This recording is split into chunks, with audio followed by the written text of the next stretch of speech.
चलिए, चलो तो सबसे पहले आज हेडिंग डालिए वर्णमाला। वर्णमाला आपके सिलेबस का पहला टॉपिक आज शुरू करने जा रहे हैं हम लोग, है ना। वर्णमाला। वर्णमाला जानने के लिए आप सभी को सबसे पहले जानना जरूरी है वर्ण क्या है, परिभाषा। दूसरा आपको जानना है वर्ण और अक्षर ये कैसे अलग अलग होते हैं, कैसे हम किसी शब्द में वर्णों की संख्या निकालेंगे, कैसे अक्षरों की संख्या निकालेंगे। इसके बाद वर्णमाला की परिभाषा क्या होती है इस पर चर्चा करेंगे। तो सबसे पहले वर्णमाला के अंतर्गत वर्ण की परिभाषा हम देखते हैं, ठीक है। तो वर्ण क्या है, क्या होते हैं वर्ण? वर्ण क्या होते हैं? अरे वर्ण का मतलब क्या है? शब्द की सबसे छोटी इकाई। अच्छा ठीक है। वर्ण का यदि शाब्दिक अर्थ देखेंगे तो वर्ण का मतलब होता है क्या? रंग। वर्ण का मतलब क्या होता है? शाब्दिक अर्थ रंग, ठीक है। जैसे प्रत्येक रंग अपने आप में अलग अलग प्रकार की अभिव्यक्ति होती है, उसी प्रकार से हमारे मुंह से निकलने वाली ध्वनियां जो होती है वो भी क्या होती हैं? अलग अलग प्रकार की। जैसे मेरे मुंह से ध्वनि निकली अ, अलग ध्वनि है, क अलग ध्वनि है, ई अलग ध्वनि है, उ अलग ध्वनि है। यानी सभी ध्वनियां अलग अलग प्रकार की अभिव्यक्तियां हैं। इन्हीं ध्वनियों को लिखने के लिए हमने व्याकरण के अंतर्गत कुछ चिन्ह निर्धारित किए हुए हैं। इन्हीं चिन्हों को क्या कहा जाता है? वर्ण कहा जाता है। यानी सीधे तौर पर कहूं तो ध्वनियों का लिखित रूप ही क्या कहलाता है? वर्ण कहलाता है। ध्वनियों का लिखित रूप ही क्या कहलाता है? वर्ण कहलाता है, ठीक है। जैसे मैं लिखूं क ध्वनि है, ख ध्वनि है, ग ध्वनि है, इसी प्रकार से अ ध्वनि है, आ अलग प्रकार की ध्वनि, ई अलग प्रकार की ध्वनि, ई अलग प्रकार की ध्वनि। अब इस वर्ण की परिभाषा को जब आप समझ गए हैं कि भाई ध्वनियों को लिखित रूप को ही हम क्या कहते हैं? वर्ण कहते हैं, तो आपके दिमाग में तुरंत आ जाना चाहिए कि वर्णमाला क्या होगी। क्या होगी वर्णमाला? वर्णों का व्यवस्थित समूह, ठीक है। वर्णमाला जो है, वर्णमाला इसको आप परिभाषित कर सकते हैं वर्णों के व्यवस्थित समूह के रूप में। यानी वर्णों के व्यवस्थित समूह को क्या कहा जाता है? वर्णमाला कहा जाता है, ठीक है। इस चीज को तो बिल्कुल, ये जो शब्द आपको दिखाई पड़ रहा है व्यवस्थित, ये बहुत इंपॉर्टेंट शब्द है, ठीक है। क्योंकि कभी जब क्वेश्चन करता है आपको कि वर्णमाला क्या है, तो एक ऑप्शन देगा वर्णों का समूह, एक ऑप्शन देगा वर्णों का व्यवस्थित समूह। आंसर क्या लेना है? वर्णों का व्यवस्थित। कारण है ना, हिंदी की वर्णमाला को यदि आप देखेंगे तो हिंदी की वर्णमाला केवल वर्णों का समूह नहीं है, बल्कि हमारी वर्णमाला में हमने वर्णों को अनेक प्रकार की व्यवस्थाओं में व्यवस्थित किया हुआ है। जैसे आपने सुना होगा कि हमारी वर्णमाला में कंठ वर्णों को हमने एक जगह पे रखा हुआ है, क, ख, ग, घ, अंग। ये सब कहां से उच्चारित होने वाले वर्ण हैं? कंठ से उच्चारित होने वाले वर्ण हैं। इसी प्रकार तालु से उच्चारित होने वाले वर्णों को आपने एक जगह पर रखा है, च, छ, ज, झ, इय। ये सब कहां से उच्चारित होने वाले वर्ण हैं? तालु से। ऐसे ही मूर्धा से उच्चारित होने वाले वर्ण आते हैं फिर ट वर्ग में, ट, ठ, ड, ढ, अण। ये कहां से उच्चारित होने वाले वर्ण हैं? मूर्धा से। फिर दंत से उच्चारित होने वाले वर्ण हैं त, थ, द, ध, न। फिर ओष्ठ से उच्चारित होने वाले वर्ण हैं प, फ, ब, भ, म। ये सब कहां से उच्चारित होते हैं? ओष्ठ से। तो एक व्यवस्था तो यहां पर यह दिखाई पड़ रही है कि हमने एक ही उच्चारण स्थल से उच्चारित होने वाले वर्णों को एक जगह पे रखा है। अब इसी को थोड़ा सा गहराई में जाकर के देखेंगे तो आपको क्या दिखेगा, जैसे ये हमारा मुख द्वार है ना, ये हमारा मुख द्वार है, ये हमारा कंठ है। तो जब आप क वर्ग की बात करते हैं तो ये उच्चारित होता है कहां से, कंठ से। दूसरा वर्ग उच्चारित होगा तालु से। तीसरा वर्ग उच्चारित होता है कहां से, मूर्धा यानी मसूड़े से। ठीक है, चौथा जो वर्ग है ये दांत से उच्चारित होगा और पांचवा वर्ग सबसे बाहर ये होंठ से उच्चारित होगा। यानी आप जब हमारी वर्णमाला में वर्णों के हिसाब से आगे बढ़ रहे हैं तो वर्णों का उच्चारण स्थल अंदर से बाहर की ओर आ रहा है। एक ये प्रकार की व्यवस्था है। और क्या व्यवस्था है सर, जितने भी ऊष्म व्यंजन हैं उनको आपने एक जगह पे रखा है, श श स ह एक जगह पे रखे हो। वैसे ही एक व्यवस्था और क्या दिखती है, देखिए एकदम कॉमन व्यवस्था, जिसमें सबसे पहले आप देखते हो कि हमारी वर्णमाला शुरू कहां से होती है, स्वरों से। अनार के आ चालू होता है, आ आ ई ई ओ ऊ री ए ऐ ओ औ, यहां तक क्या है, स्वर हैं। बीच में दो ऐसे वर्ण आते हैं जो ना तो पूर्णतः स्वर हैं ना पूर्णतः व्यंजन हैं, जिनको आप क्या बोलते हो, अयोगवाह बोलते हो। ये ऐसे वर्ण हैं जो न पूर्णतः स्वर होते हैं न पूर्णतः व्यंजन होते हैं। इसके बाद आते हैं कौन, व्यंजन। अब स्वर क्या होते हैं सर, स्वर ऐसे वर्ण हैं जो अपने उच्चारण के लिए किसी अन्य वर्ण पर आश्रित नहीं होते हैं, इनका उच्चारण स्वतंत्र होता है। यानी स्वतंत्र वर्ण, सबसे पहले कौन आते हैं वर्णमाला में, स्वतंत्र वर्ण। फिर ऐसे वर्ण आते हैं जो न पूर्णतः स्वतंत्र हैं न पूर्णतः दूसरे पर आश्रित हैं। और तीसरे चरण में आते हैं कौन, ऐसे वर्ण जो पूर्णतः आश्रित है स्वरों पर अपने उच्चारण के लिए। तो ये एक प्रकार की व्यवस्था है। तो हमारी वर्णमाला को यदि मैं केवल वर्णों का समूह कहूंगा तो वो उसके साथ गलत होगा।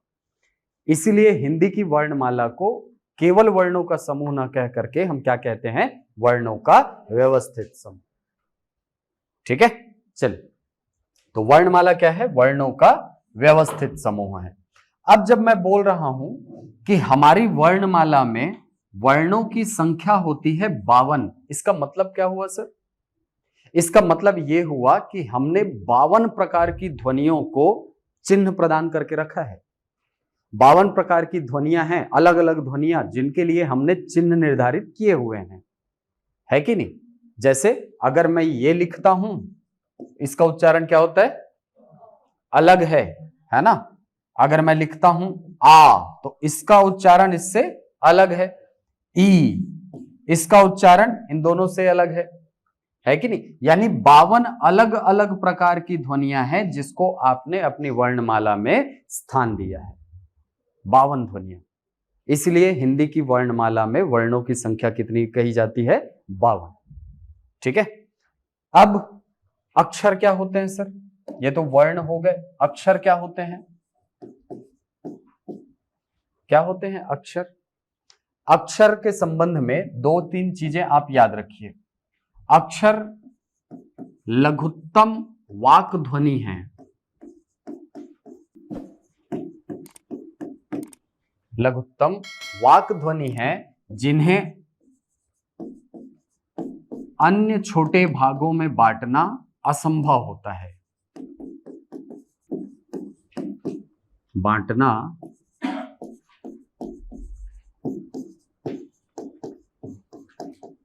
असंभव होता है। ठीक है, जैसे आप 12 खड़ी पढ़ते हैं, क, ये लघुत्तम वाक ध्वनि कही जाती है।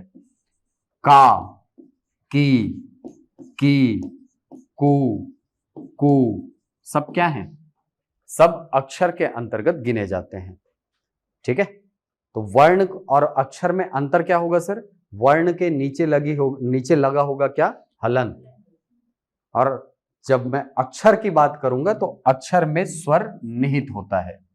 ठीक है, तो यदि आपको ऐसा कहा जाए कि राम शब्द में वर्णों तथा अक्षरों की संख्या कितनी है, अक्षरों की संख्या है ऑप्शन कुछ भी देगा, है ना। निकालना कैसे है, देखो सबसे पहले मैं वर्ण निकालता हूं। वर्ण कहने का मतलब ये जो शब्द लिखा हुआ है ये कितने प्रकार की ध्वनियों से मिलकर बना है।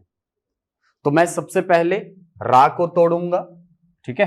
रा को तोड़ूंगा तो कैसे टूटेगा, र धन आ में टूटा, ठीक है। अब म को तोड़ूंगा तो म धन आ, वर्णों की संख्या कितनी हो गई, 4।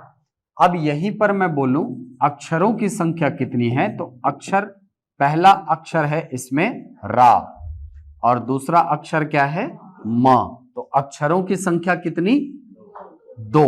अक्षरों की संख्या 1 और 2, जबकि वर्णों की संख्या कितनी होगी, 4 होगी। इस प्रकार के क्वेश्चन जो हैं ये पूछे जाते हैं, तो इसको याद रखना, अक्षर कैसे निकालना है और वर्ण कैसे निकालना है। निकाल लेंगे पक्का। सर बोनस मार्क्स के चलते क्या भर्ती में दिक्कत होगा क्या, बोनस मार्क्स मतलब बोनस मार्क्स का कुछ प्रावधान है क्या, नहीं है ना, बोनस मार्क्स वगैरह का प्रावधान नहीं है। साउंड बहुत कम है, रिजॉइन करके देखिए विवेक एक बार। सर ज्ञापन दिया गया है बोनस मार्क्स को लेकर, अभी उस पर कार्यवाही नहीं हुई है, तब तक कुछ नहीं बोल सकते आप, है ना, ठीक है। क्लास नोटिफिकेशन नहीं आया 4:30 में, क्लास नोटिफिकेशन डला हुआ है, सीमा लिखेंगे आप। चलिए, तो वर्णों और अक्षरों की संख्या निकाल सकते हैं आप, चलो लिखो तो क्वेश्चन। कमल शब्द में वर्णों और अक्षरों की संख्या निकालिए।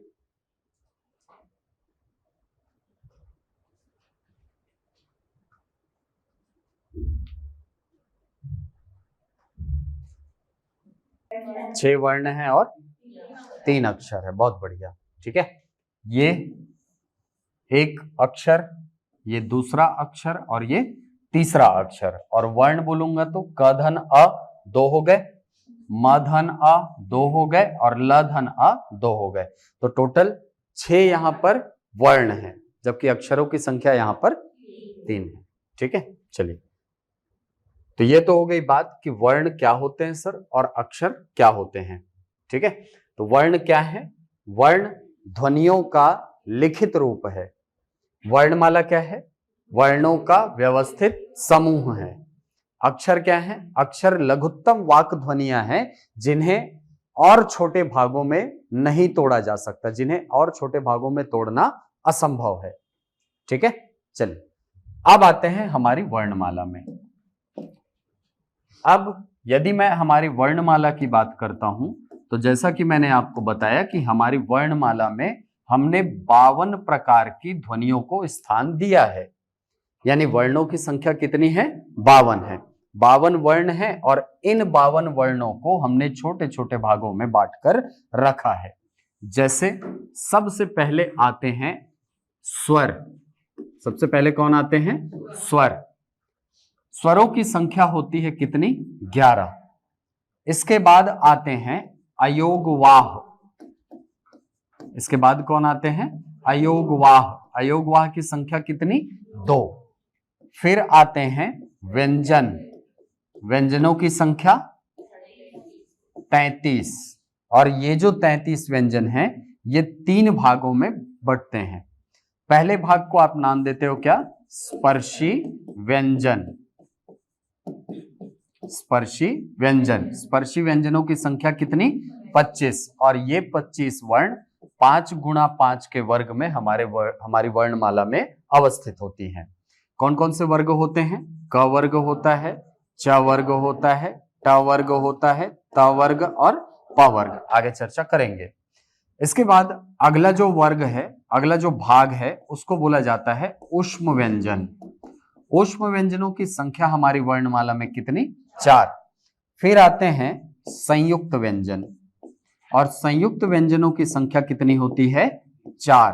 कहां से 3, 4 होती है ना, ठीक है, हाँ। फिर आते हैं अंतस्थ व्यंजन, या सॉरी अंतस्थ वर्ण, ठीक है। इनको कभी कभी अंतस्थ व्यंजन कहा जाता है, क्यों कहा जाता है बताऊंगा। या इन्हीं में से 2 वर्णों को नाम दिया जाता है अर्ध स्वर। इसके अंतर्गत भी कितने वर्ण आते हैं? 4। ठीक है, ध्यान रखना अर्ध स्वर में केवल 2 वर्णों को लेना है, लेकिन है ना, आगे बताऊंगा। इसके बाद अंत में आते हैं कौन? द्विगुण वर्ण, या इन्हें ही नाम दिया जाता है उत्क्षिप्त वर्ण। उत्क्षिप्त वर्ण, इनकी संख्या कितनी होती है? 2 होती है।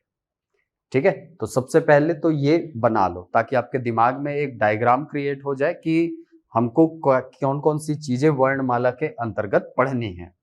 ठीक है, रिजॉइन करके देख लो शशिकांत, अगर आवाज कम आ रही है भाई तो रिजॉइन करके देख लो एक बार, है ना।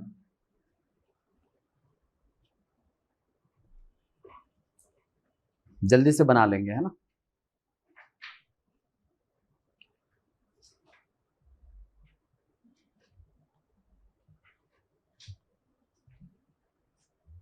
इसको नहीं भी लिखेंगे अभी तो चलेगा, है ना, आगे जाकर के पढ़ाऊंगा। इसको नहीं भी लिखोगे तो चलेगा।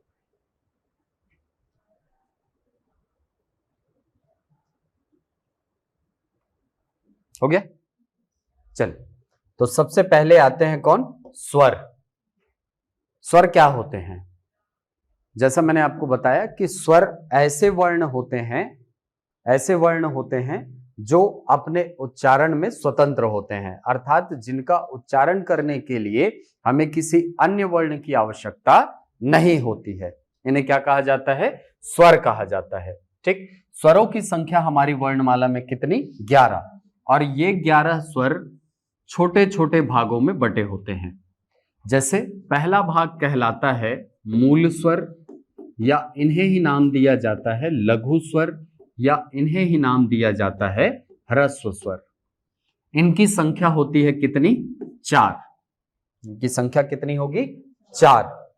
कौन कौन से वर्ण आते हैं सर इसमें? तो 4 वर्ण आ आएगा, ए, ओ और रे। ये 4 वर्ण क्या कहलाते हैं? मूल स्वर। इन्हीं 4 वर्णों को लघु स्वर भी कहा जाता है और इन्हीं 4 वर्णों को ह्रस्व स्वर भी कहा जाता है। फिर अगले भाग में आते हैं उत्पन्न स्वर। उत्पन्न स्वरों की संख्या होती है कितनी? 3। और इसके अंतर्गत आते हैं आ, बड़ी ई और बड़ा ऊ। ठीक है, फिर आता है व्युत्पन्न स्वर, या इन्हें ही नाम दिया जाता है संयुक्त स्वर।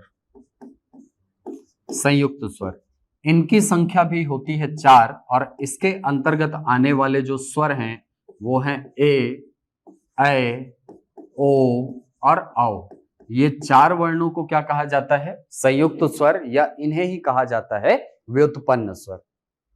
ठीक, सबसे पहले तो यही समझिए आप, है ना, इसका विभाजन, उसके बाद फिर सारी चीजें बताऊंगा। उत्पन्न स्वर और व्युत्पन्न स्वरों को मिलाकर, उत्पन्न स्वर और व्युत्पन्न स्वरों को मिलाकर दीर्घ स्वर, या इन्हें ही नाम दिया जाता है संधि स्वर।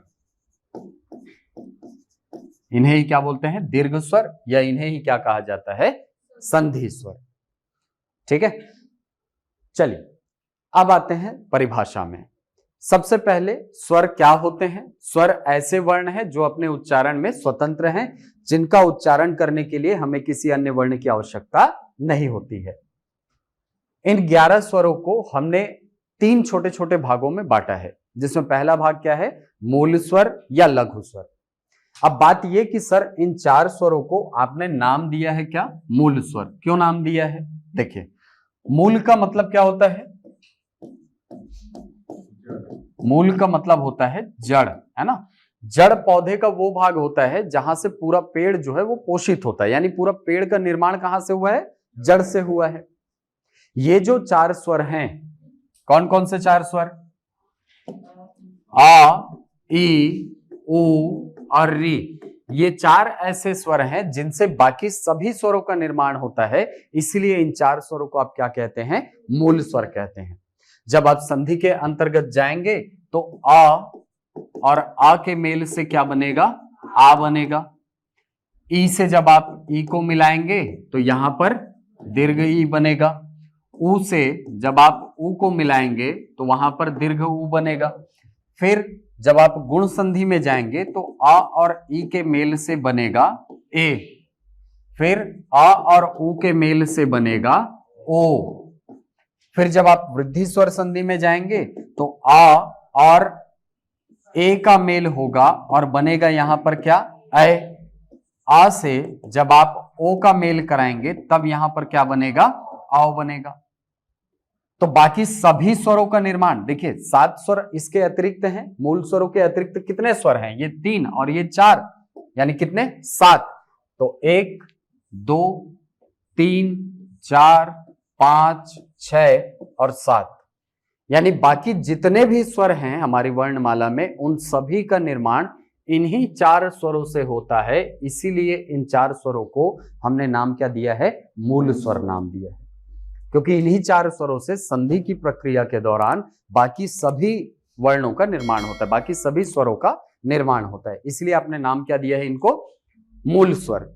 अब बात यह आती है कि सर इन्हीं 4 स्वरों को आपने एक और नाम दिया है, क्या नाम दिए हो, इन्हीं 4 स्वरों को आपने क्या नाम दिया है, लघु स्वर नाम दिया है या ह्रस्व नाम दिया है, ह्रस्व स्वर।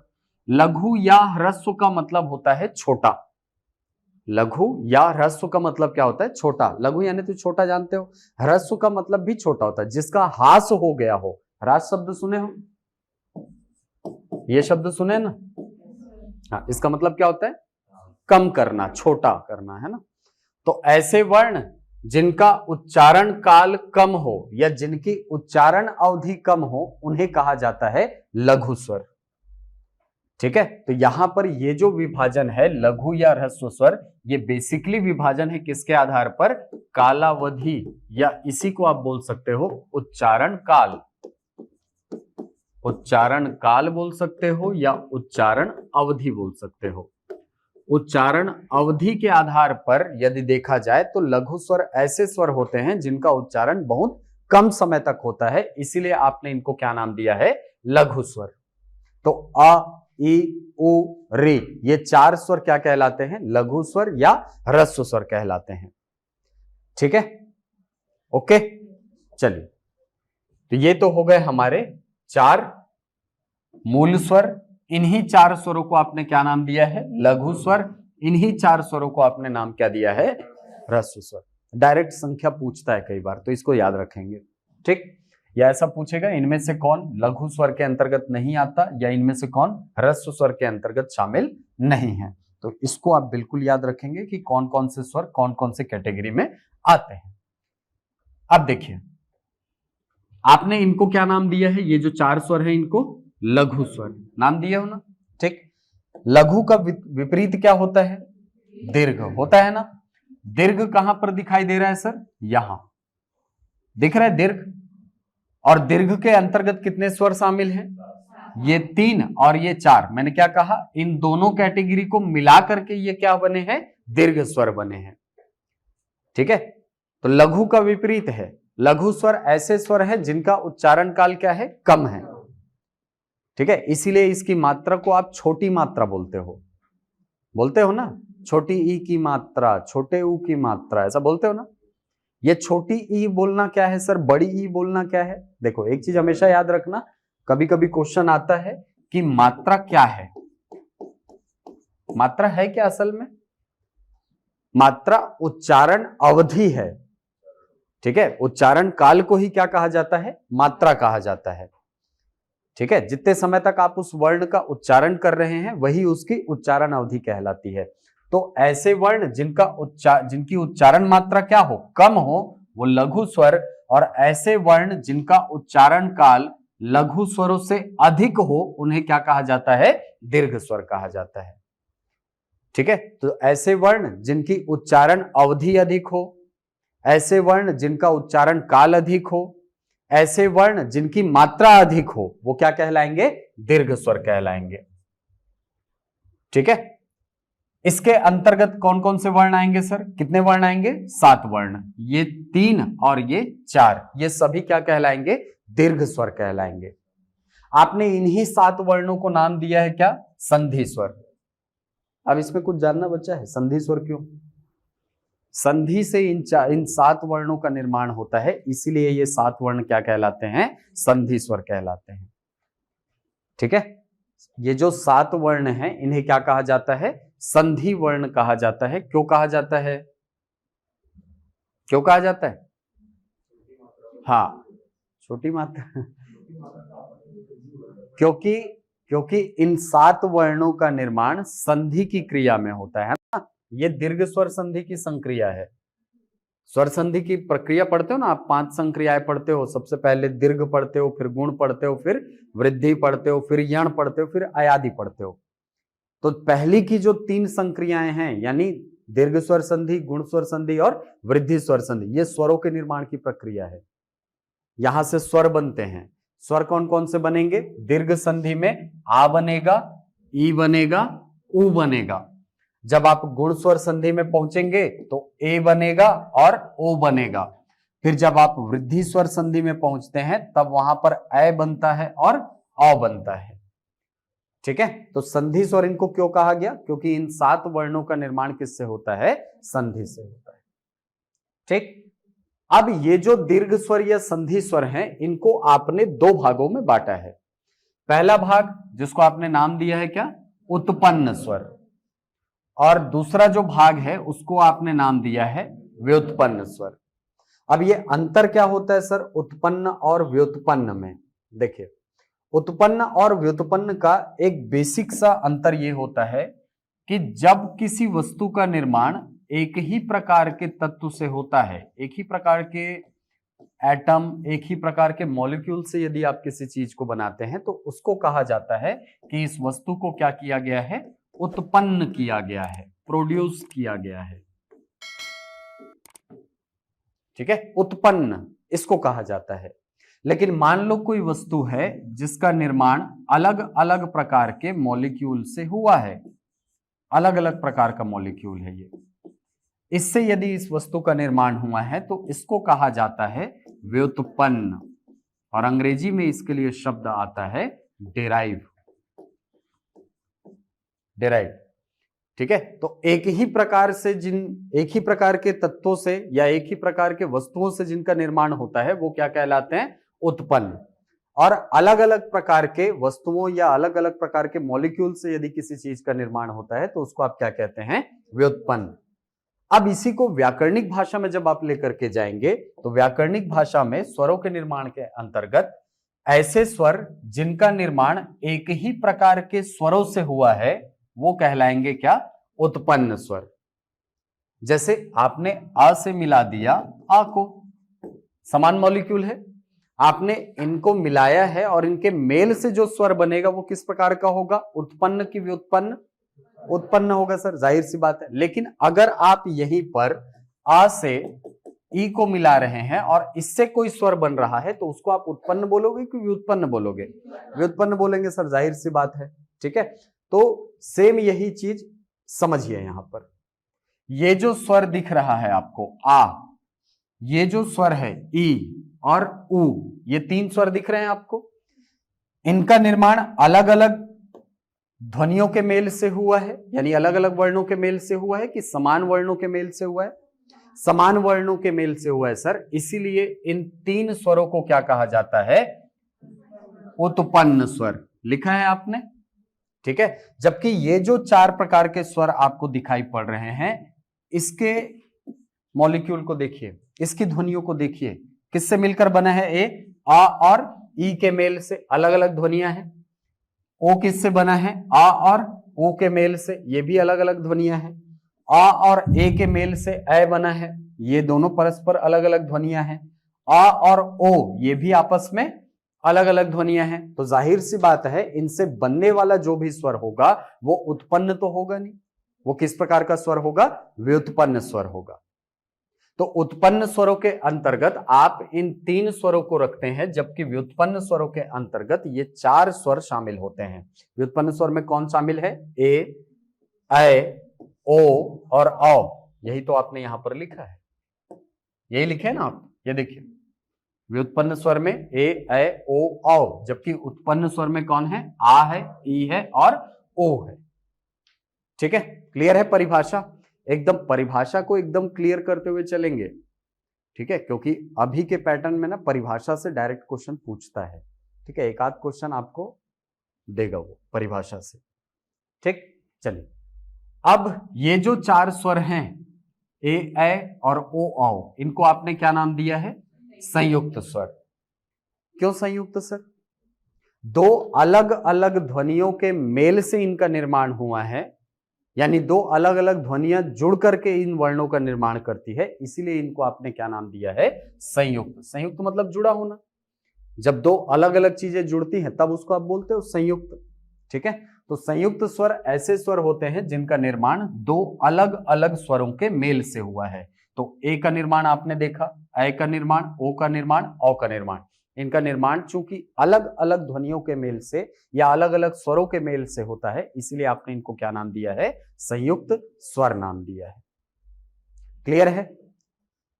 क्लियर है इतना? चलो जल्दी से परिभाषा लिख लो, जितना चीज लिखे हो सबका। सबसे पहले ऊपर में एक आध खाली जगह होगा ना, तो वहां पर लिख लो मात्रा। मात्रा ऐसा लिख लो उसमें, है ना। मात्रा यानी क्या? वर्णों के उच्चारण का समय या वर्णों का उच्चारण काल। आयुर, लघु, वर्ण, ट्रिक। ट्रिक व्रिक मैं नहीं पढ़ाता हूँ सीमा, मैं पहले बता रहा हूँ। ट्रिक व्रिक पे मेरा भरोसा नहीं रहता है, मैं आपको याद करवा दूंगा चीजें, लेकिन ट्रिक वगैरह नहीं चलती मेरे पास। मात्रा क्या है? वर्णों का उच्चारण काल या वर्णों की उच्चारण अवधि, इसी को आप क्या बोलते हो? मात्रा बोलते हो, ठीक है। कितने समय तक वो वर्ण उच्चारित हो रहा है। चलिए, सबसे पहले स्वरों की परिभाषा आपने लिख लिया, स्वर लिख लिए ना, स्वरों को आपने लिख लिया ना, ठीक है। हाँ, परिभाषा लिखिए। मूल स्वर, मूल स्वर क्या होता है? मूल स्वर मूलभूत वर्ण या मूलभूत ध्वनियां, लिखेंगे मूलभूत ध्वनियां जिनसे अन्य स्वरों का निर्माण होता है, जिनसे अन्य स्वरों का निर्माण होता है।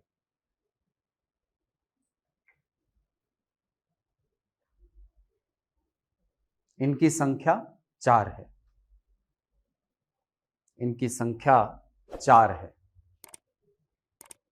कौन कौन से हैं शामिल? लिख लीजिए उसको। हाँ,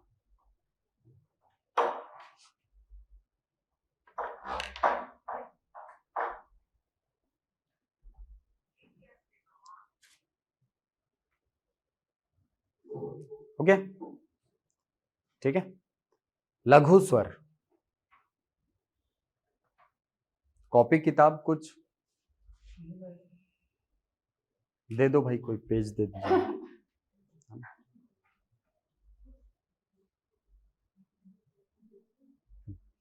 लघु स्वर स्लैश ह्रस्व स्वर, ह्रस्व स्वर ऐसे स्वर जिनका उच्चारण काल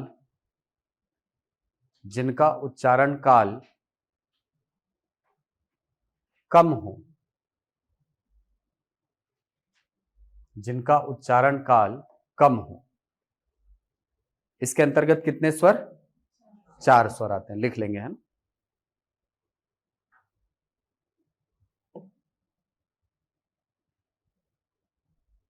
लिख लिए? ठीक। अगला उत्पन्न स्वर। अच्छा, उसके पहले लिखिए दीर्घ स्वर। दीर्घ स्वर ऐसे स्वर जिनकी उच्चारण अवधि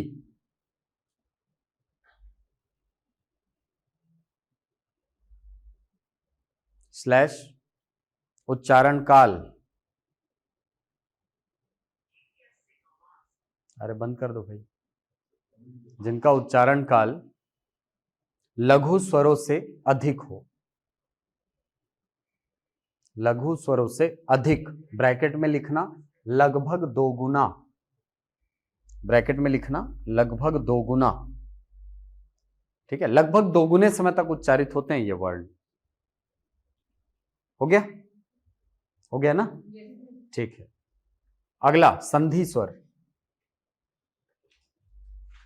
संधि स्वर ऐसे स्वर जिनका निर्माण, ऐसे स्वर जिनका निर्माण किससे होता है? दीर्घ स्वर संधि से। ऐसे स्वर जिनका निर्माण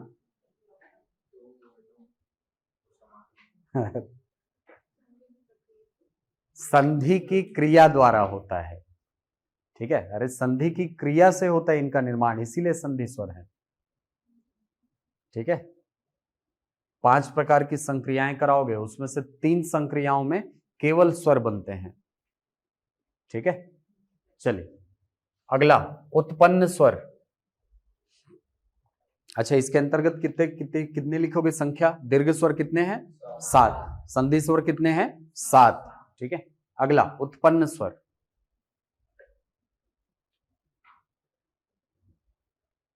समान स्वरों के मेल से,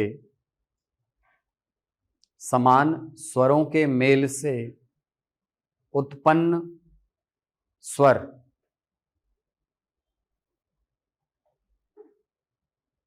मेल से उत्पन्न स्वर, संख्या 3। अगला व्युत्पन्न स्वर, चलो खुद से लिखो तो इसको। मुकेश, पीडीएफ कहां से मिलेगा? पीडीएफ आपको इसी एप्लीकेशन में ना, टीचमेंट में जिसमें आप पढ़ रहे हैं उसी में आप देखिएगा, स्टडी मटेरियल करके सेक्शन बना होगा, उसमें देखना भाई, मिल जाएगा, ठीक है। देख लिए, ऐसे स्वर जिनका निर्माण अलग अलग स्वरों के मेल से होता है, ठीक है। तो व्युत्पन्न स्वर भी उसी को बोलते हैं और संयुक्त स्वर भी उन्हीं को बोला जाता है। समान परिभाषा है। कौन कौन से वर्ण आते हैं इसमें?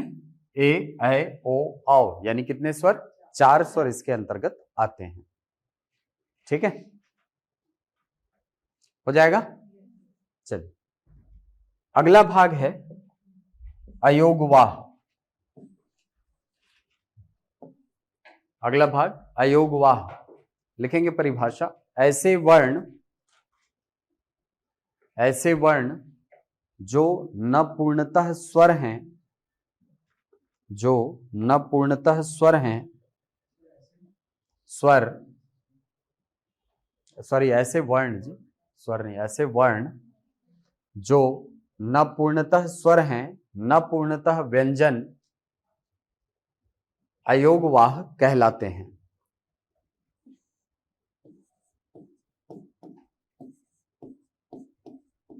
इसके अंतर्गत 2 वर्ण आते हैं, ठीक है। इसके अंतर्गत कितने वर्ण आते हैं?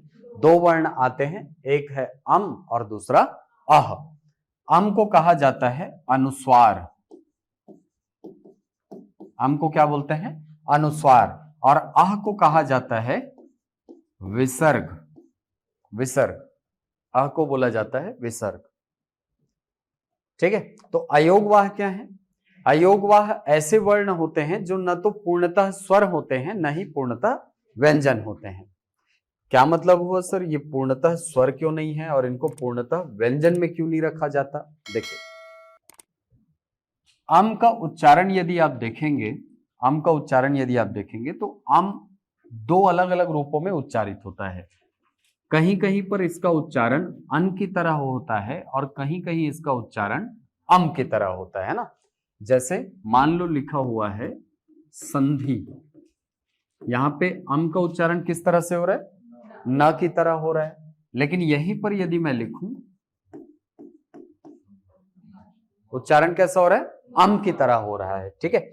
यानी इसका उच्चारण एकदम निश्चित है क्या? नहीं है सर, निश्चित नहीं है। और ये ऐसा वर्ण है जिसका उच्चारण देखो खुद से, क्या ये स्वतंत्र है? स्वतंत्र है? नहीं है। आ के साथ आप म का या न का उच्चारण कर रहे हैं, मतलब इसके उच्चारण में स्वतंत्रता नहीं है। क्लियर है? तो ये स्वतंत्र नहीं है, उच्चारण में स्वतंत्र नहीं है, इसलिए ये स्वर नहीं हो सकता। अब व्यंजन क्यों नहीं हो सकता सर? व्यंजन इसलिए नहीं हो सकता क्योंकि व्यंजन में यदि आप ध्यान से देखेंगे तो एक नियम होता है कि पहले वर्ण रूप लिखा जाता है और उसके बाद फिर उसमें स्वर लगाया जाता है। ये होती पद्धति लिखने की, यहां तो मामला ही उल्टा है। इसलिए ना तो ये पूर्णतः स्वर है न पूर्णतः व्यंजन है। ठीक है, इसको ये कहा जाता है कि ये ऐसे वर्ण है जो न पूर्णतः स्वर होते हैं न पूर्णतः व्यंजन होते हैं, किंतु व्यवहार स्वरों की तरह बिल्कुल करते हैं। व्यवहार स्वरों की तरह करते हैं बोलने का मतलब इनकी मात्राएं लगती है, जैसे स्वरों की मात्राएं लगती है ना, ये अ की मात्रा इस पे लगी है तो क बना है। यदि का लिखना है तो क पर मात्रा किसकी लगेगी? आ की मात्रा, ये देखो मात्रा लगी है। इसी प्रकार यदि मुझे कम लिखना हुआ ऐसा, तो इसका मतलब क्या हुआ? क धन अम, मात्रा इसकी बराबर लगती है, इसीलिए ये स्वरों की तरह व्यवहार जरूर करता है। अह यदि लिखना है कह, मान लो कह लिखना है तो ये क धन अह, इसकी मात्रा लगती है। मात्रा लगने के कारण इनका व्यवहार स्वरों की तरह होता है, लेकिन ये पूर्णतः स्वर नहीं होते हैं। पूर्णतः स्वर क्यों नहीं होते? क्योंकि उच्चारण स्वतंत्र नहीं है। पूर्णतः व्यंजन क्यों नहीं है? क्योंकि यहां पर व्यंजनों के विपरीत यहां पर स्वर विन्यास होता है। स्वर जो है वो बाद में आना चाहिए, व्यंजन वर्ण पहले आना चाहिए। यहां पर स्वर वर्ण पहले आ जाता है, व्यंजन वर्ण बाद में आता है, इसीलिए इस वर्ण को ना तो स्वर कहा गया न ही व्यंजन। और सेम ऐसा ही उच्चारण जो है अह का होता है। अह का यदि उच्चारण देखेंगे तो ये कुछ ऐसा होता है, आ पहले आएगा, हा बाद में आता है। तो ये पूर्णतः स्वर में रखा जा सकता है क्या? नहीं सर। क्या इसको व्यंजन में रखा जा सकता है? नहीं रखा जा सकता। इसीलिए ना तो ये दोनों वर्ण पूर्णतः स्वर कहलाते हैं न ही पूर्णतः व्यंजन कहलाते हैं, और इनको बीच में एक कैटेगरी दी गई है और नाम क्या रखा गया? अयोग वाह। ठीक, चलिए आगे बढ़ते हैं। अगला जो भाग है ये है व्यंजन। ये है व्यंजन। ऐसे वर्ण जो अपने उच्चारण में स्वतंत्र नहीं होते हैं, जिनके उच्चारण हेतु हमें आवश्यकता किसकी होती है? स्वरों की होती है, वो कहलाते हैं व्यंजन वर्ण। ठीक है, ऐसे वर्ण जिनके उच्चारण के लिए स्वरों की आवश्यकता हो वो क्या कहलाते हैं? व्यंजन कहलाते हैं। अब ये जो व्यंजन है हमारी वर्णमाला में, इनको हमने 3 भागों में बांटा है। पहले भाग में कौन आते हैं? स्पर्शी व्यंजन। पहले भाग में कौन आते हैं? स्पर्शी व्यंजन। दूसरे भाग में आते हैं ऊष्म व्यंजन, और तीसरे भाग में आते हैं संयुक्त व्यंजन। स्पर्शी व्यंजन क्या है सर? देखिए, स्पर्श का मतलब होता है छूना, स्पर्श करना, टच करना। ऐसे व्यंजन जिनका उच्चारण करते समय मुख का कोई भाग मुख के किसी अन्य भाग को स्पर्श करे, वो स्पर्शी व्यंजन कहलाते हैं, है ना। यानी इन वर्णों का उच्चारण करते समय आपके मुख का कोई भाग मुख के किसी अन्य भाग को स्पर्श करेगा। ठीक है, मुख का कोई भाग मुख के किसी अन्य भाग को स्पर्श करेगा, और इसके अंतर्गत आते हैं कितने वर्ण? 25 वर्ण। ये 25 वर्ण कौन कौन से हैं सर? ये 25 वर्ण है। ये 25 वर्ण आपने लिखा है यहां पे, ये 25 वर्ण है। क वर्ग, च वर्ग, ट वर्ग, त वर्ग और प वर्ग। क वर्ग में कौन कौन से वर्ण है सर? क, ख, ग, घ, अंग। च वर्ग में च, छ, ज, झ, इया। ट वर्ग में ट, ठ, ड, ढ, ण। त वर्ग में त, थ, द, ध, न। और प वर्ग में, ठीक है। क वर्ग का उच्चारण जो है ये होता है कहां से? कंठ से। जब भी आप क वर्ग का उच्चारण करेंगे आपको आपकी स्वर तंत्रिका में एक दबाव महसूस होगा। वहां पर असल में एक मांसपेशी है जो कि हमारी स्वर तंत्रिका पर दबाव डालती है, और वही मांसपेशी आगे जाकर के जीवा बनती है। ठीक है, तो ये जो वर्ग है, इसका उच्चारण जो है ये कहां से होता है? कंठ से होता है। दूसरा वर्ग का जब आप उच्चारण करेंगे तो आपकी जिह्वा स्पर्श करेगी किसको? तालु को। ऐसा करके देखो उच्चारण, च छ जा, ऊपरी भाग जो है छत, इसको बोला जाता है, हिंदी में तालु बोलते हैं, इसी को अंग्रेजी में पैलेट बोला जाता है। ठीक है, तो जब आप च वर्ग का उच्चारण करते हैं तो आपकी जिह्वा की स्थिति कुछ ऐसी होती है, और आप स्पर्श करते हैं किसको? तालु को। तो जब आप च वर्ग का उच्चारण करते हैं तो च छ ज झ इया, आपकी जिह्वा स्पर्श किसको कर रही है? तालु को स्पर्श कर रही है। इसीलिए देखो, ये जो तालु से उच्चारित होने वाले वर्ण हैं, इनको कहा जाता है तालव्य वर्ण, क्योंकि तालु को स्पर्श कर रही है ना जिह्वा, कंठ से उच्चारित हो रहे हैं, इसीलिए ये वर्ण क्या कहलाएंगे? कंठ वर्ण। अब अगला जो वर्ग है, कौन सा वर्ग? ट वर्ग। इसका उच्चारण करते समय आपकी जीभ और आगे आएगी और ये स्पर्श करेगी किसको? मूर्धा को। मूर्धा को। आप अंदर से बाहर की ओर आ रहे हैं। ट ठ, जो मसूड़ा वाला भाग है, यानी दांत और तालु के बीच में जो उभरा हुआ भाग है, उसको कहा जाता है क्या? मूर्धा। और जब आप ट वर्ग का उच्चारण करेंगे तो आपकी जीभ उस मूर्धा वाले स्थान को ही स्पर्श करती है। ट ठ ड ढ ण। इसीलिए ये जो 5 वर्ण है, ये क्या कहलाते हैं? मूर्धन्य वर्ण कहलाते हैं। मूर्धन्य वर्ण कहलाते हैं। अगला जो वर्ग है वो है त वर्ग। त वर्ग का उच्चारण जब आप करेंगे, त वर्ग का जब आप उच्चारण करेंगे तो आपकी जिह्वा दांत को स्पर्श करेगी। स्थिति कुछ ऐसी हो जाएगी। ठीक है, सबसे पहले कंठ में जिह्वा का उतना काम नहीं है, क ख नीचे दबी रहती है। जब आप च वर्ग में आते हैं तो स्थिति कुछ ऐसी, त वर्ग में कुछ ऐसी, ट वर्ग में ऐसी, त वर्ग में दांत को, और जब 5वां वर्ग में पहुंचेंगे तो फिर से जीभ का कोई काम नहीं होता। ठीक है, केवल 3 वर्ग है जिसका उच्चारण करने के लिए हमें किसकी आवश्यकता होती है? जीभ की। एक तो तालव्य वर्ण, फिर मूर्धन्य और फिर दंत्य वर्ण। ठीक, तो जब आप त वर्ग का उच्चारण करेंगे तो त थ द ध न, इन वर्णों का उच्चारण करते समय जिह्वा चूंकि दांत को स्पर्श करती है, इसलिए ये क्या कहलाते हैं? दंत्य व्यंजन कहलाते हैं। अगला वर्ग जो है वो है प वर्ग। जैसा मैंने आपको बताया कि प वर्ग का उच्चारण करते समय आपको जिह्वा की आवश्यकता नहीं होगी। प फ ब भ म, है कि नहीं? इनका उच्चारण कहां से हो जाता है? होठ से हो जाता है। ओष्ठ से उच्चारित होने के कारण इन 5 वर्णों को ओष्ठ्य व्यंजन कहा जाता है। ओष्ठ्य, होठ से उच्चारित होते हैं। और चूंकि इस भाग में, या ये जो 5 वर्ण हैं, इनके उच्चारण में जिह्वा निष्क्रिय होती है, इसीलिए आप देखना, बच्चे जब अपने विकास की अवस्था में होते हैं तो सबसे पहले इसी वर्ग के वर्णों को सीखते हैं। इसी वर्ग के वर्ण बच्चे सबसे पहले सीखते हैं, प ब और म। ठीक है, शिक्षक भर्ती वाले पढ़े भी होंगे इसको। ठीक है, प ब और म, ये 3 ऐसे वर्ण हैं जिसको बच्चा सबसे पहले सीखता है। क्यों सीखता होगा सर? क्यों सीखता होगा? क्योंकि जिह्वा का उपयोग करना उसने अभी सीखा नहीं है। वो केवल इतना जानता है कि अंदर से हवा निकलेगी तो आवाज निकलता है मुंह से, इतना उसकी समझ में है।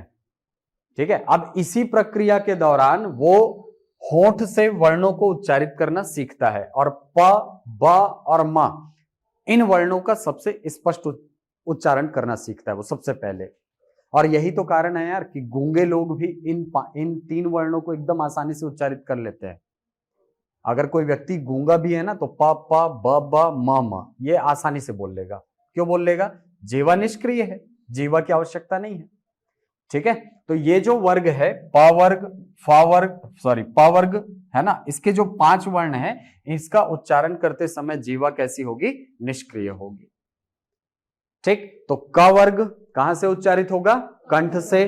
च वर्ग तालु से। ट वर्ग त वर्ग और प वर्ग ओष्ठ से। ठीक, अब हर वर्ग के 5वें वर्ण पर नजर डालिए। हर वर्ग का ये जो 5वां वर्ण है, कौन कौन सा? अंगा, इया, ण, न और म। अंगा, इया, ण, न, म, ये 5 वर्ण। ये 5 ऐसे वर्ण हैं जिनका उच्चारण थोड़ा सा नासिका की तरफ जाता है। यानी जब आप इन 5 वर्णों का उच्चारण करेंगे तो वायु निःसृत कहां से होती है? नासिका से होती है। इसीलिए इन 5 वर्णों को अनुनासिक या नासिक्य वर्ण कहा जाता है। इन्हीं को क्या कहा जाता है?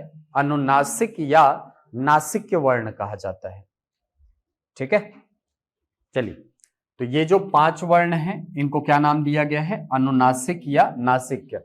कभी कभी किसी किताब में ना अम को भी अनुनासिक में गिना जाता है, तो ये भी याद रखना, अम भी अनुनासिक में आता है। ठीक है, अनुनासिक बोले या अनुस्वार बोले वही है वो, बस परिभाषागत रूप से वो अलग हो जाते हैं। ठीक, चलिए, तो ये 25 वर्ण समझ आ गए। अब यहां से इंपॉर्टेंट क्या है सर?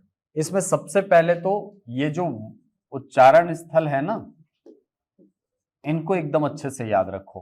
क वर्ग कहां से, च वर्ग कहां से, त वर्ग कहां से, है ना, ट वर्ग कहां से, त वर्ग कहां से और प वर्ग कहां से। ये जो 5 वर्ग है इनका उच्चारण स्थल अच्छे से याद रखना है, क्योंकि यहां से क्वेश्चन जो है ये डायरेक्ट आते हैं कि फलाना वर्ण का उच्चारण स्थल क्या है। ठीक, अब इतना नहीं है कि केवल हमको ये 25 वर्णों का उच्चारण स्थल पढ़ना है, नहीं, हमको सभी वर्णों के उच्चारण स्थल पूछता है एग्जाम में। जैसे मान लो एग्जाम में पूछ दिया रे का उच्चारण स्थल क्या है, या शक्कर के श का क्या है, षटकोण के श का क्या है, य का क्या है, र का क्या है, व का क्या है, ए का क्या है, ऐ का क्या है, फिर दिक्कत होती है ना।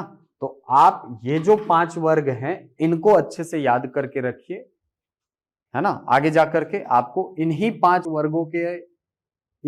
वर्गों का बेस बना करके बाकी जितने वर्ण हैं उन सबका उच्चारण स्थल आपको याद करा दूंगा। ठीक है, 5 फॉर्मूले हैं, आप पढ़े भी हैं पहले से। ठीक है, आसान है, कोई कठिन नहीं है, बहुत आसान कर दूंगा इसको आपके लिए, याद हो जाएगा सब। ठीक है, चलो, तो ये तो हो गए हमारे कौन से वर्ण, कौन से वर्ण? स्पर्शी व्यंजन। स्पर्शी व्यंजनों की संख्या कितनी? 25। 25 वर्ण क्या कहलाते हैं? स्पर्शी व्यंजन। कौन कौन से वर्ग हैं? क वर्ग, च वर्ग, ट वर्ग, त वर्ग, प वर्ग। ठीक है, चलिए, हर वर्ग का पंचम वर्ण या हर वर्ग का पंचमाक्षर नासिक्य ध्वनि होता है, इसको याद रखना। ठीक, चलिए, अब आते हैं अगले भाग में। अगला भाग जो है इसको आपने नाम दिया है क्या? ऊष्म व्यंजन। और इसके अंतर्गत 4 वर्ण आते हैं, श, श, स और ह। ये 4 वर्ण क्या कहलाते हैं? ऊष्म व्यंजन कहलाते हैं। क्यों ऊष्म कहलाते हैं सर? देखिए, ये जो ऊष्म शब्द है ये आया है ऊष्मा शब्द से। तो ऐसे वर्ण जिनका उच्चारण करते समय वायु गर्मी के साथ मुंह से बाहर निकले, ठीक है, ऐसे वर्ण जिनका उच्चारण करते समय मुंह से ऊष्मा निकले, उन वर्णों को क्या कहा जाता है? ऊष्म व्यंजन कहा जाता है। ठीक है, तो ऊष्म व्यंजन ऊष्मा से निकला है, ऊष्मा शब्द से। ऊष्मा का मतलब गर्मी। ऐसे वर्ण जिनका उच्चारण करते समय गर्म हवा मुंह से बाहर निकले, उनको क्या कहा जाता है? ऊष्म व्यंजन कहा जाता है। ठीक है, इसके अंतर्गत 4 वर्ण हैं, कौन कौन से? श, श, स और ह। इन्हीं 4 वर्णों को एक और नाम दिया जाता है। क्या नाम देते हैं? संघर्षी वर्ण। ठीक है, संघर्षी वर्ण कहा जाता है इनको। संघर्षी बोलने का मतलब संघर्ष करते हैं किससे? इन वर्णों का उच्चारण करते समय वायु का मुंह के किसी न किसी भाग से संघर्ष होता है। संघर्ष मतलब समझते हो? रगड़न। और वो जब रगड़न होता है, घर्षण का नियम है, जहां रगड़न होगी वहां पर ऊष्मा बाहर निकलती है, और वही ऊष्मा जो है वो वायु के साथ मुंह से बाहर आती है। इसीलिए ये जो 4 वर्ण हैं इनका उच्चारण करते समय गर्म हवा मुंह से बाहर निकलती है। समझे? तो ये ऊष्मा कहां से आती है? कहां से आती है? उस घर्षण के फलस्वरूप। ठीक है, चलिए, तो ये है क्या? ऊष्म व्यंजन। अगला जो भाग है इसको आप नाम देते हैं क्या? संयुक्त व्यंजन। इसके अंतर्गत भी 4 वर्ण शामिल हैं। कौन कौन से वर्ण हैं सर? क्ष, त्र, ज्ञ और श्र। ये 4 वर्ण क्या कहलाते हैं? संयुक्त व्यंजन। संयुक्त व्यंजन इन 4 वर्णों को इसलिए कहा जाता है क्योंकि ये ऐसे वर्ण हैं जिनका निर्माण 2 व्यंजनों के मेल से हुआ है। ठीक है, ऐसे वर्ण जिनका निर्माण 2 व्यंजनों के मेल से होता है क्या कहलाते हैं? संयुक्त व्यंजन कहलाते हैं। अब ये जो संयुक्त व्यंजन है ये कौन कौन से वर्णों के मेल से बने हैं सर? देख लेंगे। जैसे क्षा जो है ये बना हुआ है क और श के मेल से। त्रा जो है ये बना हुआ है ता और र के मेल से। ज्ञा जो है ये बना हुआ है किससे? जा और इया के मेल से। और श्र किससे मिलकर बना है सर? श और र के मेल से। ठीक है, तो ये जो 4 वर्ण हैं इनको आपने क्या नाम दिया है? संयुक्त व्यंजन। यहां से क्वेश्चन आता है, इसको अच्छे से याद रखना, इसको अच्छे से याद रखना। ठीक है, और इसी के आधार पर इनका स्थान जो है ये हिंदी के शब्दकोश में निर्धारित होता है। ठीक है, जैसे आपको कभी कभी क्वेश्चन आता है कि हिंदी शब्दकोश में क के बाद किस वर्ण का क्रम आता है? कौन से वर्ण का क्रम आता है?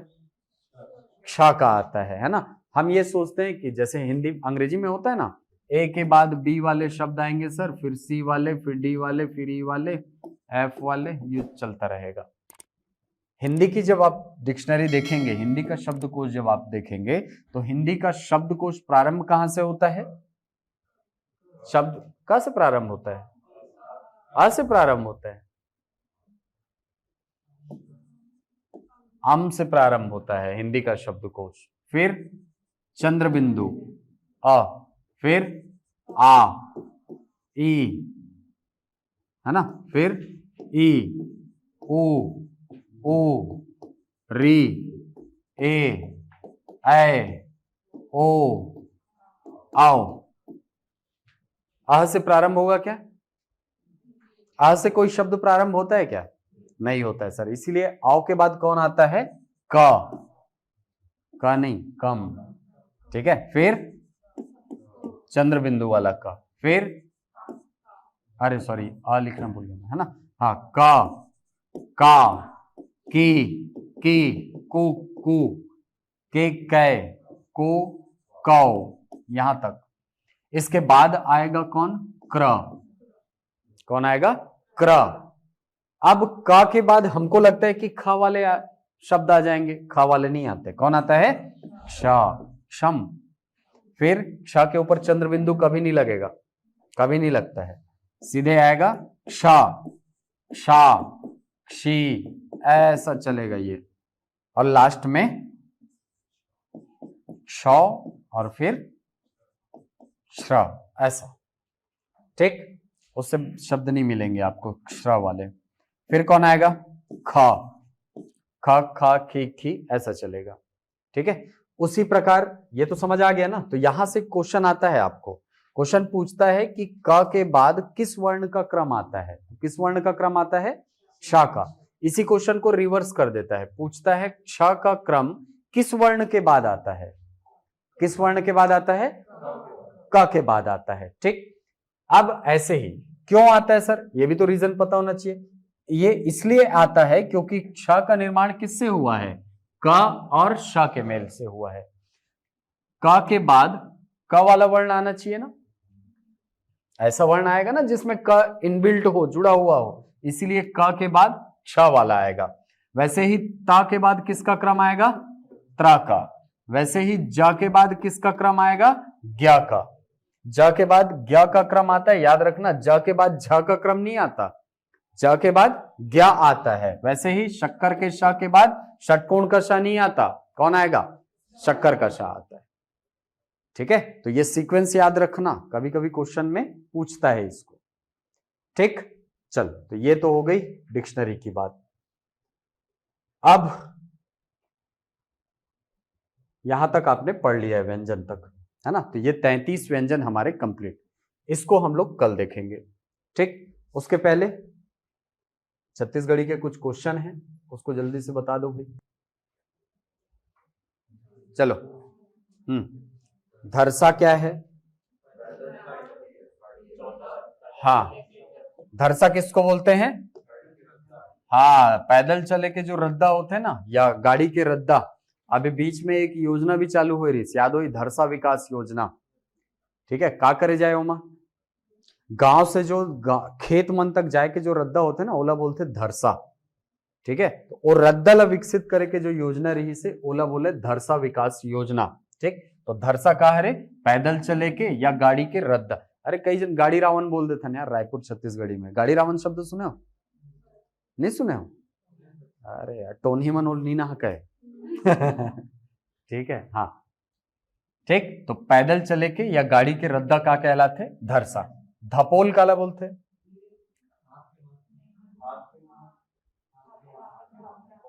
थपरा, एला बोलते धपोल। धिरसा काला बोलते? ठीक है, धिरसा या ईला ना झिरसा बोल देता।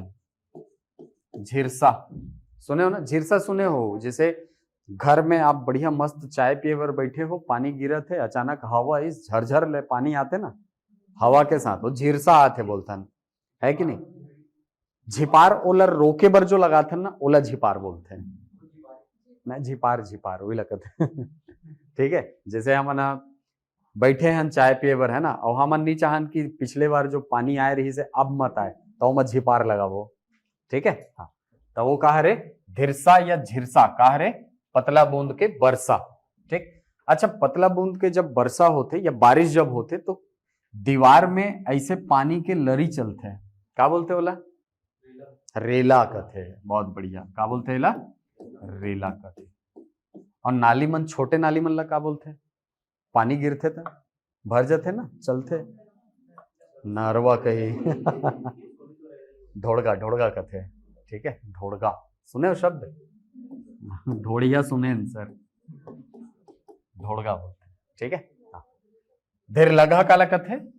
धीरे धीरे काम करैया। कर लू मैच? चलो अगला क्वेश्चन। गरु भारी, गरु माने भारी। गिर्रा काला कथे?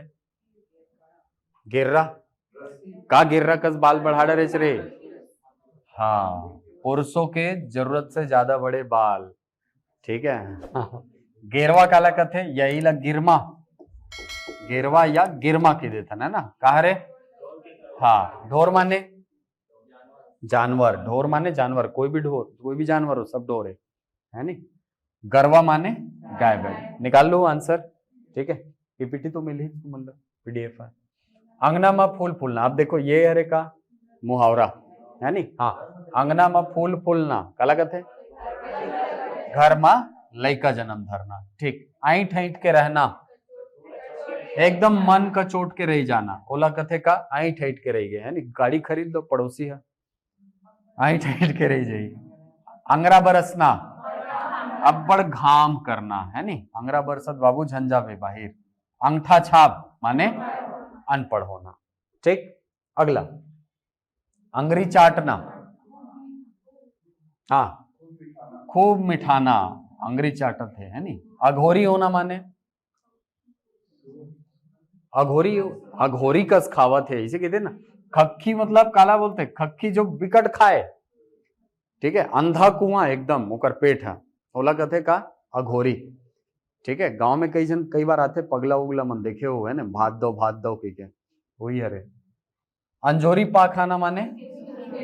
हाँ, और अकल दौड़ाना मतलब बड़ सोच विचार करना।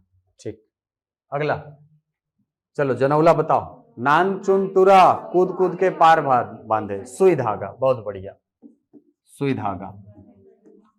हाँ हाँ, सुखा तरिया में कोकड़ा फड़फड़ाए, का रे? मुर्रा या लाई। ठीक है, मुर्रा और लाई दोनों आते हैं। ठीक, भरे तरिया में गोबर चोता, काला कहते?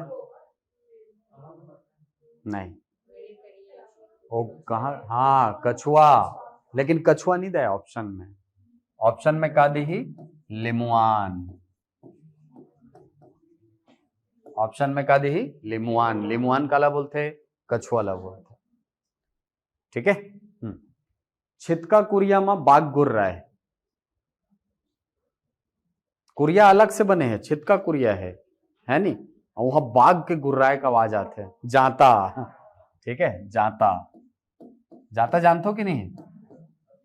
ढेंकी, जाता सुने हो ना? हाँ। एक साल में आवे बाबा जोगी और एक टांग और एक टोपी, कहा रे? हाँ, फुटू, पिहरी, पिहरी की थन है ना, पिहरी या फुटू। फांदे के बेर एक ठन और ढीले के बेर दू ठन। दतवन, दतवन ला का बोलते छत्तीसगढ़ी में? मुखारी। हाँ, मुखारी कहते है ना। आए लुलू जाए लुली और पानी ला डर रहा है लुलू, चमड़ा के जूता है नहीं, जूता, लेकिन जूता नहीं दिया ऑप्शन में, का दी ही पनही। ठीक है, तो ये 5-6 तो तुम्हार जनौला हो गए। अगला कहावत, कहावत बताओ भाई। आंखी कस आंखी नहीं और काजर के खैता, का मतलब होते?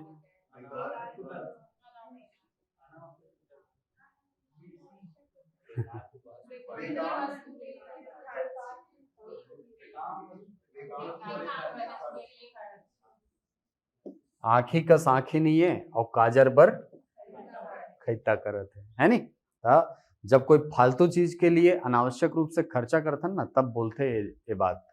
ठीक है, मेहनत करे लागी मैडम, तोला छत्तीसगढ़ी नहीं आए तोला? हाँ, लेकिन नहीं देवत हैं जवाब ठीक से। हाँ, जोग मा साख नहीं और आंखी मा भभूत आंजे, मतलब तर्कयुक्त बात करना। अच्छा, और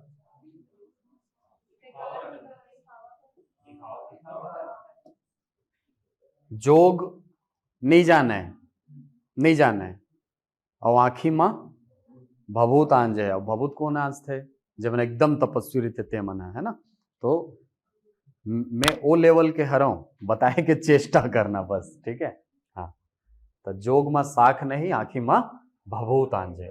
आवन लगे बारात तब ओटन लगे कपास।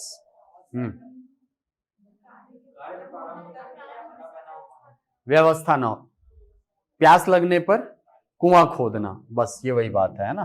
कार्य प्रारंभ होने तक व्यवस्था न हो पाना, यही लगा बोलते। हाँ, अगला उजड़े मड़वा मां डिड़वा नाच। डिड़वा काला कथे? काला कथे डिड़वा, काला कथे सर है? हाँ हाँ, कुंवारा आदमी मन ला का बोलते? डिड़वा कथे है नी। जेकर मन के बिहाव नहीं है ते मन डिड़वा है, और जेकर मन के बिहाव हो गए ते मिड़वा हो गए, जोरुक गुलाम। मेड़वा माने होते ऐसे व्यक्ति जो पत्नी के हर बात माने है ना, तो मेड़वा होते। तो डिड़वा नाच का हुई मतलब? उजड़े मड़वा मा डिड़वा नाच। सब सही लगा थे का? हाँ, डी आंसर है ना। जब कोई काम खत्म हो जाते तो जो काम करैया मन जो रहते, भाई के, मान लो घर में लड़की शादी है तो भाई के जितना दोस्त रहते सब डिड़वा है कि नहीं, और काम खत्म हो स्थान पर बैठी आराम से, ओकर बाद फिर डीजे चालू हुई एक बार, तो वही कहा रे उजड़े मड़वा मा डिड़वा नाच, यानी कोई काम खत्म हो गए तो ओकर बाद फिर अच्छा महसूस करना, हाय जी लगना, काम हो गए चलो ऐसे। ठीक, अगला क्वेश्चन, ओरई तरीके सगा के अर्थ का होते? ओरई तरीके सगा, ओरई काला कथे? ओरई काला कथे? ओरई, परई, नरई, ओरई, ओरई लिख दिले है ना। हाँ, चलो बताओ भाई। है नरई मतलब नार नहीं, परई काला कथे? परई या यही ला परिया बोल देता, परई परेगा खेत, जेमा खेती नहीं होवते वो जमीन ला का बोल देता परिया। ठीक है, बंजर नहीं बोलना चाहिए, जहां पे खेती नहीं होता उसको बोलते हैं क्या? परिया, खाली छूटे जो है ना, 3 साल ले परिया परे है, तो ऐसे थोड़ी है बंजर है, बंजर नहीं है, खेती नहीं होते बस वहां। नरई कला कथे? धान काट डलो, धान काट डलो या गेहूं काट डलो, तो खेत में जो ऐसे ठूठ बज्जर रहते ना, है ना, इसे काट डले ऊपर के ला, एला एला काट के ले गए, फसल रही तुम्हार, एला काट के ले गए, ये जो बचे हुए खेत में एला बोले जाते नरई। और ओरई कहा रे? दसगात्र अटेंड करो का करो। तालाब में एक ठो, हाँ तालाब में देखो हुए पचरी के पास में ऐसे घास लगाए जाते हैं। वो घास कहाँ से लाते हैं? खेत में नहीं रहे मैडम, वहाँ ऐसी जगह में रहते जहां पे हमेशा पानी रहे। जैसे तुम्हारे हो गए नरवा अरवा हो गए या तालाब वालाब हो गए, है ना, वहां पे ओरई के घास रहते हैं। ठीक है, हैं? नहीं दूबी नहीं, इतना लंबा लंबा पेड़ होते हैं ओरई है, और वही लोग काट के लाते फिर नरई। नहीं नहीं, दूबी अलग से चढ़ाते भाई, उड़द दाल ये सब डाल के, है ना। हाँ, तो नरई जो है, सॉरी ओरई जो है, ये एक प्रकार के घास है जो कब यूज आते, जब कोई आदमी मरते था तभी काम आते हुआ, है ना। मतलब दुरिहा के नेता होना, रिश्तेदार होना दूर के, मतलब जो मरही तभे वो आही, ऐसे रिश्तेदार भी रहते ना जे मन केवल मरनीच में आही है, बाकी टाइम में वो मतलब न्योता नहीं मिले। तो जब कोई व्यक्ति एकदम दूर के न्योता हो जाते ना, तब उकर लिए प्रयोग होते का ओरई तरीके सगा, ओरई तरीके सगा। ठीक है, चलो तो ये आपके छत्तीसगढ़ी के कुछ क्वेश्चन हो गए। अब अगला क्लास मैथ्स के, है ना। ठीक है, मेहनत करना पड़ेगा आपको, है ना। चलिए कल मिलते हैं।